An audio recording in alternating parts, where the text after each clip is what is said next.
Running a business comes with a lot of what-ifs. But luckily, there's a simple answer to them. Shopify. It's the commerce platform behind millions of businesses, including Thrive Cosmetics and Momofuku, and it'll help you with everything you need. From website design and marketing to boosting sales and expanding operations, Shopify can get the job done and make your dream a reality. Turn those what-ifs into... Sign up for your $1 per month trial at shopify.com/special offer. The Other Side of Midnight. 77 WABC. Local Spotlight. Good morrow, everyone. This is The Other Side of Midnight on 77 WABC. I'm Frank Morano. Thank you for listening. Thank God it's Friday, TGIF. Not only thank God it's Friday, but thank God it's Frank. That means it is time for you to have your say. If you have a question on absolutely any subject, now is the time to give me a call. If you'd like to be heard, at least in the form of a question, you can give me a call at 646-720-0635. That's 646-720-0635. And we will tackle your questions on absolutely any subject. I'll tell you what I am a little dismayed by. I have seen now 2 or 3 days worth of articles with the headline, something similar to what's in AM New York today. Early data is out. Has congestion pricing in New York City been successful so far in reducing traffic in Manhattan? And the narrative so far, according to the online congestion pricing tracker, which uses Google Maps traffic data to monitor congestion, is that congestion pricing has indeed been successful in reducing traffic. Now, I certainly hope that's the case, but I am quite skeptical.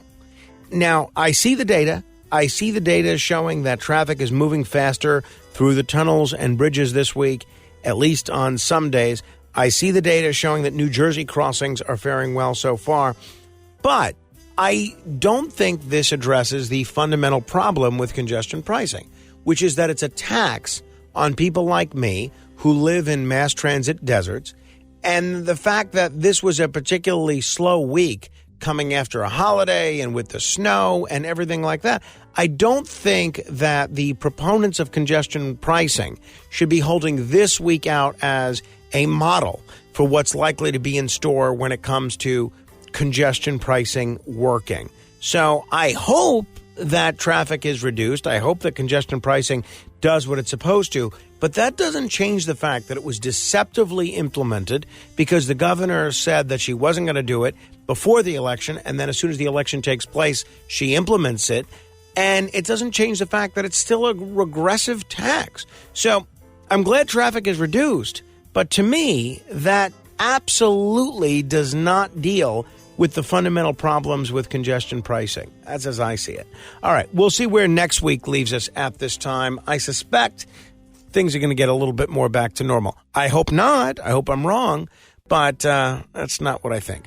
All right, if you have questions, give me a call, 646-720-0635. Best question as determined by Tony, Matt, and Elias will get a prize. Beam me up! To be continued.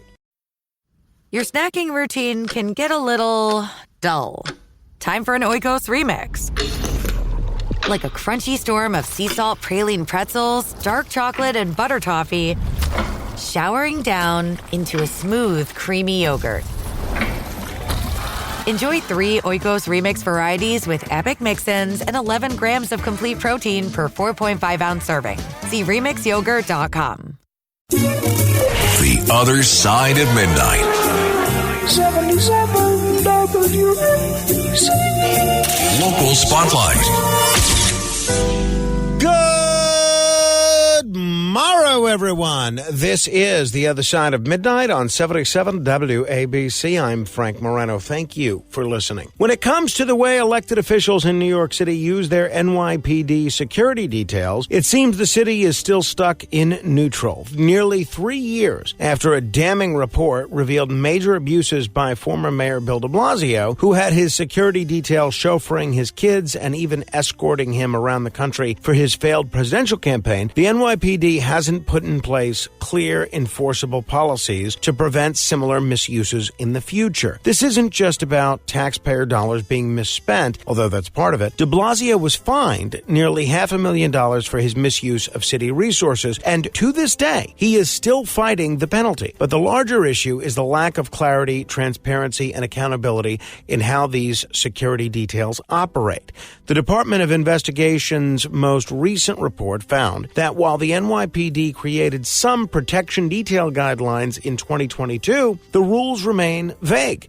What exactly qualifies as official business for these details? Nobody seems to know, not even the officers assigned to the task. And without clear definitions, it's easy to imagine these details being used for errands, vacations, or who knows what else. Even worse, the NYPD doesn't seem to be keeping proper records. There's no comprehensive tracking of trip logs, shift summaries, or how resources are being used.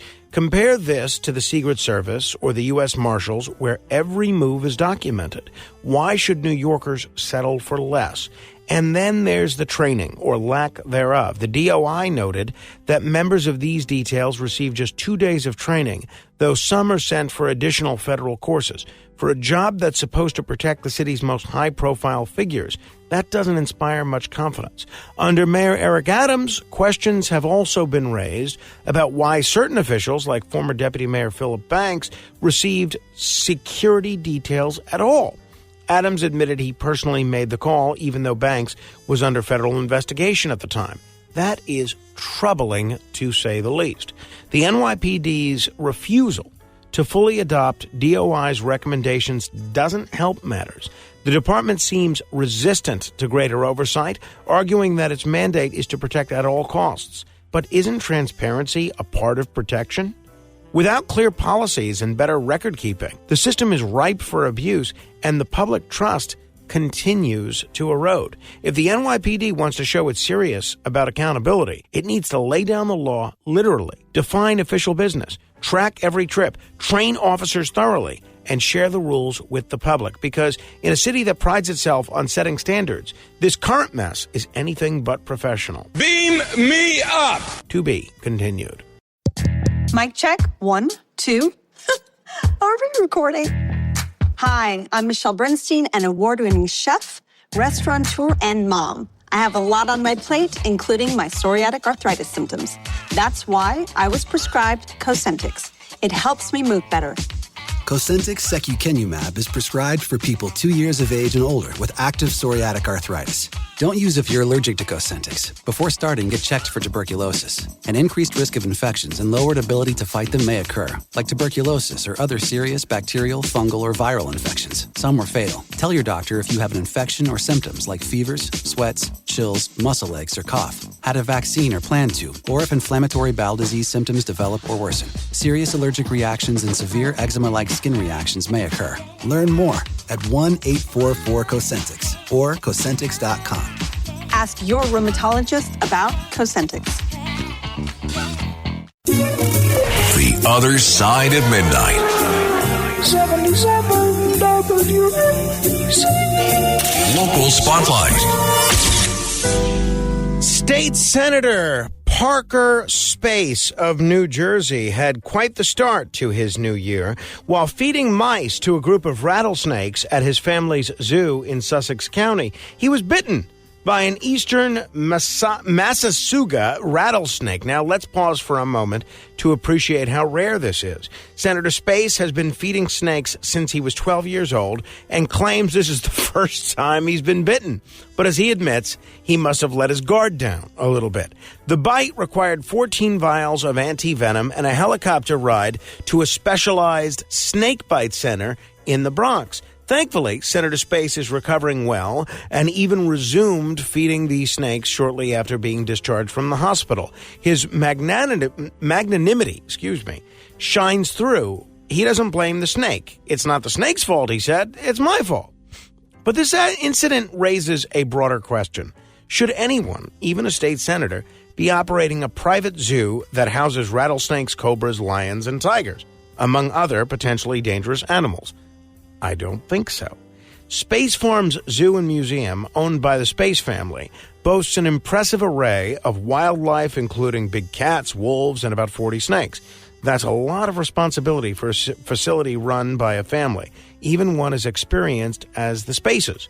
While the senator's passion for animals is admirable, private zoos come with inherent risks, not just for the operators, but for the public and for the animals themselves. There's also the question of regulation. Private zoos like this often operate under less stringent oversight than major public zoos. Is there a guarantee that the animals are housed safely, cared for properly, and that staff are adequately trained? In this case, the senator's extensive experience didn't prevent the bite. What happens if something more serious occurs, or if an animal escapes? And let's not forget the optics. Politicians are public servants. Running a private zoo complete with venomous snakes and exotic animals may be a fascinating side project, but it also invites scrutiny. Is this really the best use of time and resources for someone tasked with making decisions for an entire legislative district? I'm not so sure. This isn't to say private zoos shouldn't exist. Many are well run and provide valuable education and conservation opportunities. But perhaps incidents like this should prompt a closer look at how these facilities are regulated and whether they meet the highest safety standards. Senator Space's encounter with the rattlesnake might be a cautionary tale. It's a reminder that wild animals are, at their core, wild. And while the senator's recovery is worth celebrating, we should also use this moment to consider whether private zoos, especially those housing dangerous animals, are a good idea for anyone, even politicians. Beam me up! To be continued. The Other Side of Midnight. 77 WABC. Local Spotlight. The controversy surrounding Mike Ryan, the executive director of the New York City Board of Elections, has been making waves, and frankly, it's getting out of hand. Let's start from the beginning. Mike Ryan has been leading the Board of Elections, a notoriously dysfunctional agency, for years.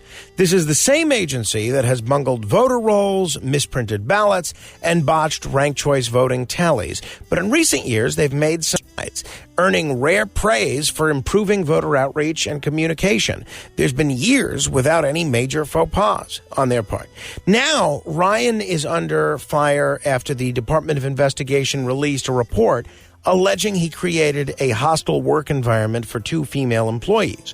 The accusations include making racial and sexual jokes, like telling a Latina employee she was un-Latina-like, and reenacting a scene from a Spanish-language show, puckering his lips while saying, "Come to bed."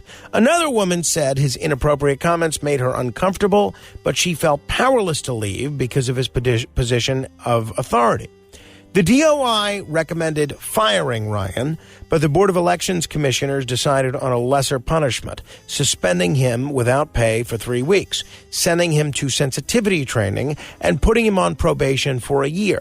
Ryan, for his part, denies the allegations but accepted the board's decision. Now, here's where it gets even messier. Someone at the DOI leaked this report to the press, fueling a media frenzy. And honestly, the public outrage seems disproportionate. Ryan's comments, while unprofessional, don't rise to the level of some unforgivable crime. He's already faced consequences financially and professionally. Why isn't that enough? Let's not lose sight of the bigger picture. The Board of Elections has real issues to fix, from voter accessibility to election integrity.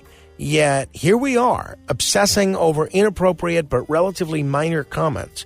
If anything, this situation reflects a larger trend of selective outrage.